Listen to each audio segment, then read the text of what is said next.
Chers amis, Erev Tov, Beshem Hashem Naaseh Venatsiach, on est ce soir donc Motzei Shabbat, le 20 du mois de février et le 9, puisqu'on est déjà passé à la veille du mois de Hadar, Lechaim Tovim ou Shalom. On raconterait une histoire sur le Rabbi de Lubavitch, Bezrat Hashem, qui a été vécu par un ami, qui m'en a fait part, donc je vais le lire directement. Et ce shiur a été donc acheté, cette histoire a été achetée par Yaakov Mordechai, Bezrat Hashem, en l'honneur du Rabbi de Lubavitch et de son beau-père, Rabbi Yosef Yitzhak. Tous les malades d'Israël, Bezrat Hashem, une grande refouach lemach lama meira, kol mete Israël, bechol atar ve'atar. Et on commence avec cette très belle histoire que je vais lire. Donc il m'a envoyé par mail. Et même s'il me l'avait raconté au téléphone, je lui ai demandé de me l'écrire pour être certain de rester fidèle à l'histoire. J'ai trouvé vraiment passionnante parce que ça démontre vraiment la kedusha et la grandeur d'un homme de Torah. Et je voudrais juste avant de commencer ce récit vous dire quelque chose d'important. On m'a posé la question récemment. En quoi c'est grave de ne pas être Shomer Negia, ça va, on peut se faire la bise entre une nièce avec son tonton, et on peut très bien se trouver avec une femme dans une chambre, arrêter de voir le mal partout, les religieux, et ainsi de suite. Vous savez, je veux dire quelque chose. Vous voyez, le Rabbi Lubavitch, il n'a jamais touché une femme, il n'a jamais embrassé sa tante, il ne s'est jamais retrouvé seul avec une femme.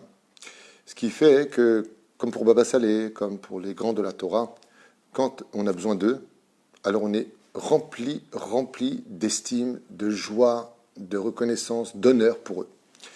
Mais ce que vous ne comprenez pas, enfin, ce que les gens, certains ne comprennent pas, pardon, pour ne blesser personne, c'est que eux, ils ont réussi ça parce qu'ils ont toujours été Shomer Nida, Shomer Kashrut, Shomer Enaïm, ils ont fait attention à leurs yeux, ils n'ont pas touché des femmes, ils n'ont pas... C'est parce qu'ils ont été les gardiens de la tradition juive qu'ils ont pu être ce qu'ils sont devenus. Et donc, sans plus tarder, je vous raconte cette histoire, Bezrat Hashem, très sympathique, du Rabbi de Lubavitch à la Shalom. On y va. Alors je lis, je suis fidèle. Voici ce qui m'est arrivé, nous raconte ce monsieur, en relation avec $1 du Rabbi de Lubavitch quand je suis allé le voir à New York. J'étais à New York durant l'hiver 1990 et je me suis rendu au 717 Eastern Park Square, comme ça est dit, donc la choule principale du Rabbi de Lubavitch pour la distribution du fameux dollar un dimanche. Une fois sur place, je me suis mis dans la file d'attente pour obtenir $1. Je me suis donc retrouvé rapidement face au Rabbi de Lubavitch, en toute réalité sans pouvoir dire un mot. J'étais figé comme une statue de voir le Rabbi de Lubavitch en face de moi. Après avoir été si près du Rabbi, car le dollar qu'il m'a remis dans la main nous séparait. La main du Rabbi tenait le dollar de son côté et moi de l'autre côté. Je me suis senti comme jamais je ne l'ai été auparavant, c'est-à-dire avec une sérénité, un apaisement total de tout mon être, comme si ma neshama avait été réchauffée de l'intérieur d'avoir été en contact avec le Rabbi de Lubavitch au moment où il m'a tendu le dollar. J'avais l'impression totale de planer complètement 2 à 3 heures après avoir vu le Rabbi de Lubavitch et avoir reçu ce dollar. Comme si qu'il l'avait transporté, il raconte, vers un univers qu'il ne connaissait pas du tout. Un autre phénomène que j'observais était que j'avais l'impression de porter une kippa fixée sur la tête alors que je n'en portais pas malheureusement à cette époque. C'est-à-dire que quand il a quitté le Rabbi Lubavitch, il avait l'impression d'avoir une kippa sur la tête alors qu'il n'en portait pas. Le lendemain, je suis retourné à Genève avec le dollar dans mon portefeuille. Seulement voilà, quelques temps après, il y a eu un vol durant une pause de midi dans les vestiaires de la compagnie là où je travaillais, qui a eu pour conséquence que mon portefeuille fut volé, ainsi que ceux de tous mes collègues. Le portefeuille, les billets suisses, la carte téléphonique, tout avait été volé. Mais c'était surtout le dollar du Rabbi qui me préoccupait. Parce que pour lui, ce dollar, ce n'est pas une question d'argent, c'était que le Rabbi l'avait touché et qu'il lui avait remis. Et que la sensation qu'il avait reçue du Rabbi Lubavitch l'accompagnait tellement fort. On ressent ça derrière Hagav quand on va chez Rabbi Nachman à Rosh Hashanah. Et quand on revient moi j'ai ressenti ça pendant 6 mois, j'étais encore embaumé de l'ambiance de la tfila de Rosh Hashanah à Ouman. J'ai ressenti plusieurs fois, parce que j'y suis allé plusieurs fois. C'est quelque chose comme ça qui t'accompagne quand tu rencontres un très très grand sadique, comme Rabbi Moshe Ederi. Pareil, quand tu revenais de lui, tu te sentais serein, bien, comme si que rien ne pouvait t'arriver bizarrement. 2 jours après, on m'a appelé pour me dire qu'on avait trouvé mon portefeuille dans un jardin avec uniquement la photo de mon grand-père qui en fait était un tfilat à derer avec la photo du Rabbi Lubavitch. Donc qu'est-ce qui s'est passé? Quelqu'un appelle mon ami, et lui dit, tu sais, on a retrouvé donc ton portefeuille, et dedans, il y a quoi? Il y a la photo de ton grand-père. Son grand-père, il n'y a pas de photo de mon grand-père dedans. En réalité, le grand-père, c'était le Rabbi Lubavitch. Et la personne le prévient en lui disant, on a retrouvé ton portefeuille, la seule chose qui reste dedans, c'est la photo du Rabbi Lubavitch. Tout a été volé, sauf ça. Et on appelle mon grand-père. Absus révélateur. Des années après, alors que je priais tous les matins, donc, lui, qu'est-ce qu'il a fait? Il a récupéré la photo du Rabbi, mais le dollar n'y était pas, bien sûr. Écoutez bien la suite, c'est très beau.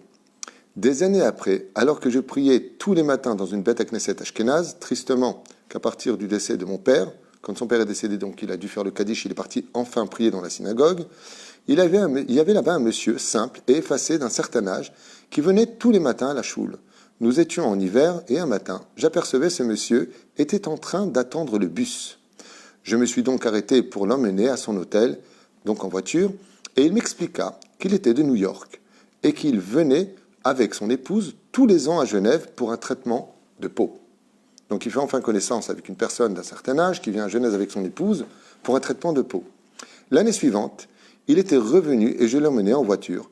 Vu son âge avancé, après l'office, directement à son hôtel. Ils sont devenus donc amis. Et il m'expliqua que suite au 11 décembre, où il y avait eu donc les problèmes avec les assurances, car il y avait plusieurs immeubles détruits du côté du Wall Street Center, qui s'étaient donc effondrés suite à l'attentat. Il lui a fait part de sa situation. J'en conclus donc qu'il était très, très aisé, mais d'une simplicité extrême. Quelqu'un qui apparemment avait certainement des moyens, mais qui restait on ne peut plus simple, humble et totalement transparent. On avait presque envie de lui donner de l'aide, de lui apporter presque une tzedaka, tellement il paraissait si effacé de ce monde. Son prénom, bon, il le donne, je n'ai peut-être pas à le donner, donc je ne le donnerai pas, mais je me trouve, ok, c'était en tout cas son prénom à lui, donc il le donne ici. L'année suivante, à son retour à Genève, je lui ai demandé s'il connaissait, par hasard, puisqu'il était à New York, le Rabbi Lubavitch. Donc mon ami demande à cette personne âgée qui l'emmène, dites-moi, puisque vous êtes de New York, vous connaissez le Rabbi Lubavitch? Et il me dit qu'il allait sur sa tombe tous les Rosh Chodesh prier et qu'il était un sponsor du Rabbi. Il lui a dit non seulement je connaissais très bien le Rabbi Lubavitch, mais en plus de cela, non seulement je vais sur sa tombe depuis qu'il est décédé, mais j'ai été son sponsor, je suis quelqu'un qui a beaucoup soutenu les œuvres du Rabbi Lubavitch. Du coup, je lui ai raconté mon histoire avec mon dollar qui a été volé et qui était la seule chose qui m'unissait au Rabbi Lubavitch, qui m'avait uni à lui, et combien j'étais triste de la situation. Du coup, donc, je lui ai raconté mon histoire avec le dollar. Après réflexion, il me dit, chaque fois que je partais à Genève, j'allais prendre une bracha chez le Rabbi Lubavitch. Et il lui dit, moi j'ai quelque chose à te dire maintenant. Voilà ce que m'a dit le Rabbi Lubavitch. Écoutez bien. Une fois, le Rabbi m'a dit, voici $1 pour la Suisse. Le Rabbi m'a donné $1. Il m'a dit, c'est pas pour toi. Ça, c'est pour la Suisse. J'ai demandé au Rabbi, pour qui? Pour qui? D'accord, je vais en Suisse, mais c'est pour qui le dollar? Et le Rabbi lui a dit, il m'a répondu, tu vas toi-même comprendre à qui il est destiné de toi-même. Viendra quelqu'un un jour qui te fera comprendre que le dollar que je t'ai donné pour la Suisse est à lui. Ne t'inquiète pas, tu n'as pas besoin de chercher, vous vous rencontrerez.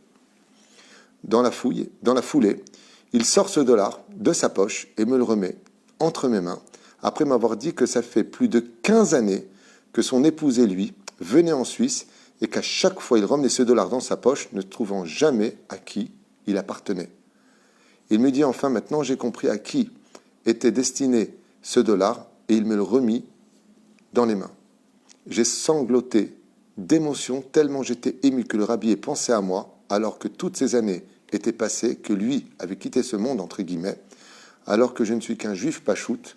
Comment est-ce que le Rabbi, alors que j'étais venu juste quelques instants devant lui, rien de religieux, rien du tout, quand on me l'a volé, quand on m'a volé ce dollar, et que ce New-Yorkais est venu voir le Rabbi le même jour lui a donné le dollar dans les mains, lui dit ça, c'est pour la Suisse, sans lui dire de qui il s'agissait. Garde-le, car tu sauras qu'il donnait un jour, ce sera évident pour toi. Cette histoire a été vécue par moi-même, on ne me l'a pas racontée, et ce dollar est toujours dans mon portefeuille jusqu'à aujourd'hui. Signé Rabbi Lubavitch. Voilà, je voulais vous faire partager cette histoire parce que d'abord, je lui ai demandé l'autorisation à ce que je pouvais en parler, et en même temps faire hommage à ce maître, à ce géant de la Torah qui était vraiment le Rabbi Lubavitch, qui était Un géant, pourquoi? Je vais vous dire pourquoi. Parce que quand on a des gens importants qui viennent, on s'en souvient, quand on a, il y a des intérêts quelque part, c'est un donateur, donc on va... Mais là, qu'est-ce qui s'est passé? Le Rabbi de Lubavitch a été capable de voir Beruach HaKodesh que ce juif s'est mis vraiment dans une angoisse parce qu'il n'avait plus trouvé son dollar.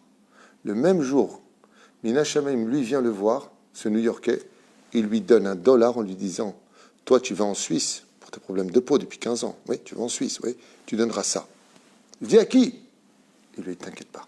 Tu n'as pas besoin de savoir, tu le sauras. Vous allez vous rencontrer et tu lui donneras. » 15 ans se passent. Il a le dollar, le rabbi est parti de ce monde et il dit à sa femme « À qui il appartient? On est vieux maintenant, qu'est-ce qu'on va faire de ce dollar? Il nous a dit que c'était pour quelqu'un. » Et c'est là que, dans cette Beth Knesset, ils se rencontrent. Il parle du Rabbi Lubavitch. Il explique qu'il avait $1, que ça l'avait détruit d'avoir perdu ce dollar parce qu'il était très attaché au fond de lui de se mettre de cette lumière, de cette kedusha qu'il avait vue en lui et qu'on lui avait volé sa carte, son argent, il n'avait rien à faire. Il voulait ce dollar du Rabbi Lubavitch alors qu'il n'avait pas une grande valeur au niveau pécunier. $1, c'est $1. Et là, il lui dit, c'est incroyable. Il m'avait dit que ça appartenait à quelqu'un qui vivait en Suisse et que je saurais qui c'est.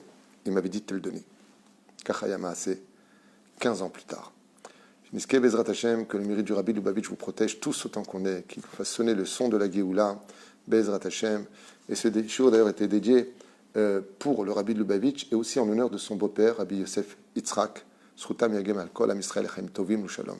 Toda Rabba Yaakov Mordechai, Ayakar, sois béni sur tous tes chemins pour avoir acheté ce shiur, pour vous faire partager. Bracha Vatsacha Bechom Asiadecha, Kol Am Yisrael, Yeshua Venechamot. Shavua Tov.